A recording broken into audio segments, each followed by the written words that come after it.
महिलाओं के सम्मान में 16 अप्रैल 2026 को लागू किए गए नारी शक्ति वंदन अधिनियम कानून को लेकर राजनीति गर्म हो चुकी है। जहां एक तरफ भाजपा इसे महिलाओं का सम्मान बता रही है, तो वहीं दूसरी ओर विपक्ष लगातार इस कानून का विरोध कर रहा है।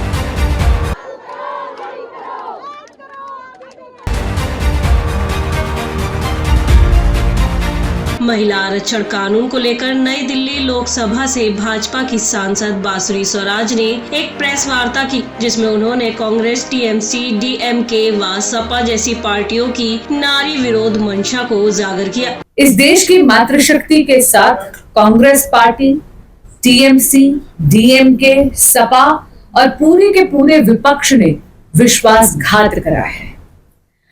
नारी शक्ति वंदन अधिनियम एक ऐसा कानून जो 33% आरक्षण इस देश की मातृशक्ति को देता है, विधानसभा और लोकसभा के स्तर पर सर्वसम्मति से यह पारित हो गया था सितंबर 2023 में। मुझे नहीं मालूम कि विपक्ष की अब ऐसी क्या मजबूरी थी कि जब यशस्वी प्रधानमंत्री श्री नरेंद्र मोदी जी ये संशोधन लाना चाहते थे कि अब नारी शक्ति वंदन अधिनियम का ये जो कानून है, यानी 33% आरक्षण आगामी 2029 के चुनाव में भी हो जाए, तो विपक्ष के सभी दलों ने अपने राजनीतिक स्वार्थ को ऊपर रखते हुए राजनीति करी, परंतु राष्ट्रनीति नहीं करी।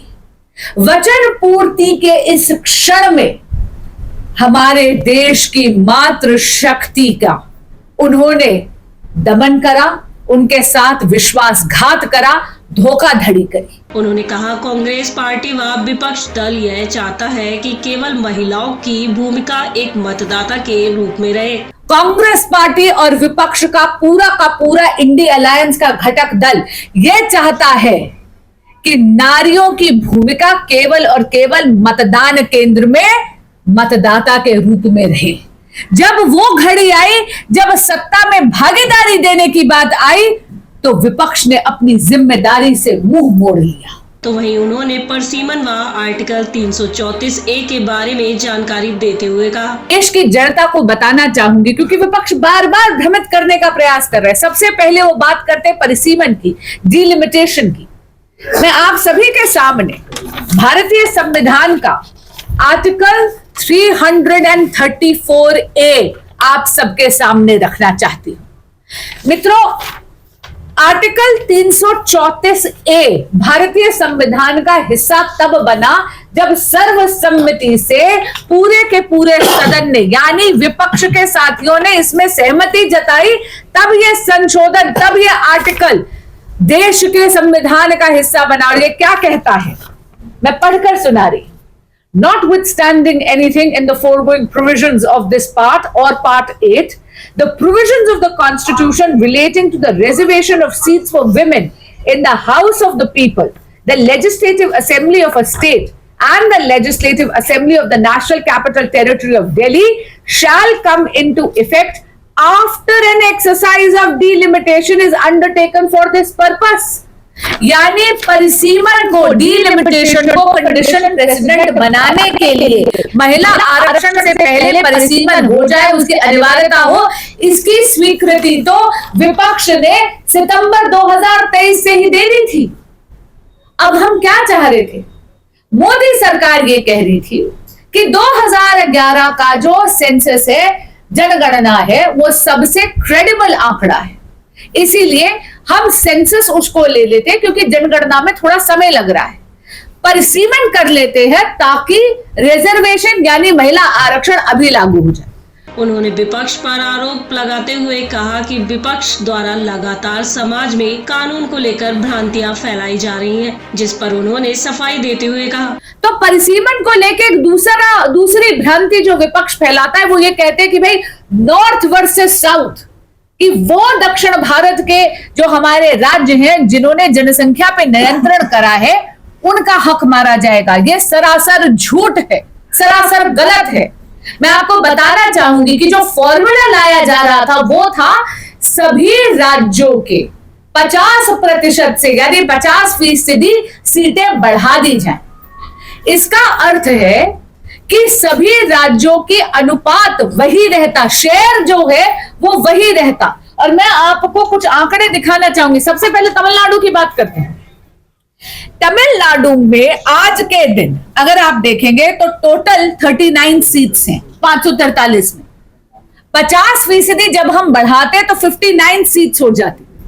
आज के दिन तमिलनाडु का 543 सीट्स में उनका वोट शेयर यानी अनुपात जो है वो बनता है 7.18%।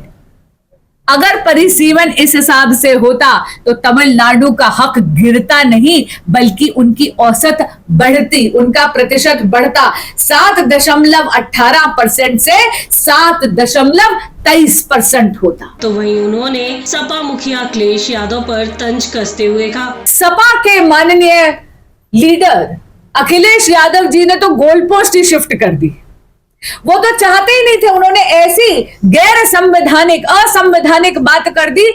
वो डिमांड कोई देश की सरकार यदि न्याय संगत और धर्म संगत हुई और संविधान से चलने वाली हुई तो कभी पूरी नहीं कर सकती। उन्होंने कह दिया कि एक पर्टिकुलर समुदाय की महिलाओं के लिए आरक्षण क्यों नहीं है।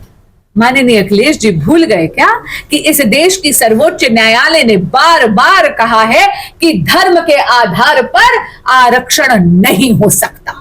इसे कहते हैं अंग्रेजी में गोल पोस्ट शिफ्टिंग। उन्होंने विपक्ष की राजनीति को कूट राजनीति बताते हुए कहा कि यह मौका था मातृशक्ति के आशीर्वाद पाने का, लेकिन सत्ता लालच के चक्कर में वो मातृशक्ति से भी विश्वासघात कर बैठे। आज मैं इतना जरूर कहना चाहूंगी कि विपक्ष के पास एक सुनहरा अवसर था इस देश की मातृशक्ति के आशीर्वाद का पात्र बनने के लिए, लेकिन उन्होंने विश्वासघात कर कर वो इस देश की मातृशक्ति के आक्रोश का पात्र बने हैं। यह आक्रोश आपने दिल्ली की सड़कों पे देखा, पर यह तो केवल चिंगारी है।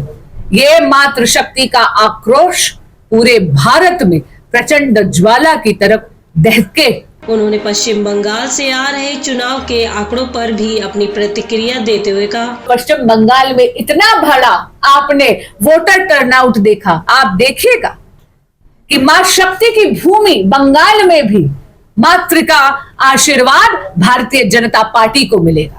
बांसुरी स्वराज ने आप पार्टी पर नारी शक्ति के अपमानवाद दूषित विचारधारा को लेकर उनके विनाश की बात कही। मैं जानती हूँ कि आप उत्सुक हैं एक और प्रश्न पूछने के लिए, उसका जवाब मैं पहले ही दे देती हूं। यह जो न्याय संगत बात विपक्ष नहीं करता है, जब जब नारियों का विरोध हुआ है तो हमारी संस्कृति सिखाती है, जब जब नारी का अपमान हुआ है तब तब उस व्यक्ति का और उसके राजनीतिक कुल का विध्वंस हुआ है। आज दोपहर को जो आपने देखा कि आम आदमी पार्टी से रुष्ट होकर आम आदमी पार्टी की विभाजनकारी, नारी विरोधी, देश हित में ना करने वाली जो संस्कृति है, जो उनकी नीतियां हैं, उनके भ्रष्टाचार से परेशान होकर उसे अस्वीकार करते हुए 2/3 जो उनके सांसद उनको छोड़कर जा रहे हैं, ये वो क्षण है जब आम आदमी पार्टी को आत्मचिंतन करना चाहिए। उन्होंने कहा कि अरविंद केजरीवाल नारी विरोधी राजनीति व दबाव वाली राजनीति करते हैं, जिसकी वजह से उनकी पार्टी का वैचारिक दिवालियापन निकल रहा है। माननीय केजरीवाल जी को मैं कहना चाहूंगी, आपकी दबाव की राजनीति, आपकी नारी विरोधी राजनीति, जहां आपने दिल्ली हाई कोर्ट की सिटिंग महिला जज को भी प्रेशराइज करने की कोशिश करी, उसको आप ही के पार्टी के लोगों ने अस्वीकार करा है। अगर एक संगठन का संगठन महामंत्री ही उसको छोड़कर चल जाए तो उस संगठन को आत्मचिंतन करना चाहिए। इसका अर्थ है वैचारिक दिवालियापन स्पष्ट हो गया है।